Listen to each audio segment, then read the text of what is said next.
భారత క్రికెట్ జట్టు త్వరగా వికెట్లు కోల్పోయినప్పుడల్లా తన సత్తా మేరకు భారత్ను ఆదుకునే ఆల్రౌండర్ అక్షర్ పటేల్ జట్టులో నమ్మదగ్గ బౌలింగ్ ఆల్రౌండర్గా ఎదుగుతూ తన స్థానాన్ని సుస్థిరం చేసుకున్నాడు.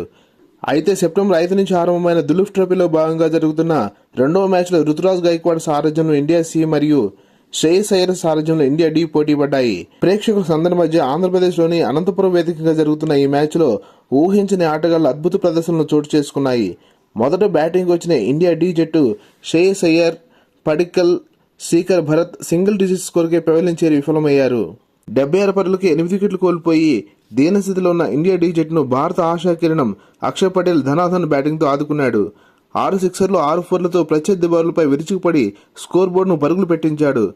118 బంతుల్లో 86 పరుగులు చేసిన అక్షర్ పటేల్ చివరి వికెట్కే మెలిదిరిగాడు. అక్షర్ పటేల్ ఆడిన కీలక ఇన్నింగ్స్తో ఇండియా డి జట్టు తమ మొదటి ఇన్నింగ్స్లో 164 పరుగులకు ఆలౌట్ అయింది. India C bowler Vijay Kumar Vyshak 3 వికెట్లు పడగొట్టి తన సత్తా చాటాడు.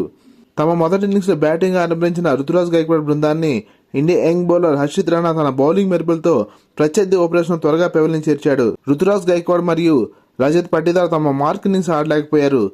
అక్షర్ పటేల్ తన బౌలింగ్లో కూడా సత్తా చాటి 2 కీలక వికెట్లు పడగొట్టాడు. మొదటి రోజు ఆట ముగిసే సమయానికి ఇండియా సి జట్టు 4 వికెట్ల నష్టానికి 91 పరుగులు చేసింది. India C player Abhishek Porel 32 పరుగులతో నాటౌట్గా ఉన్నాడు.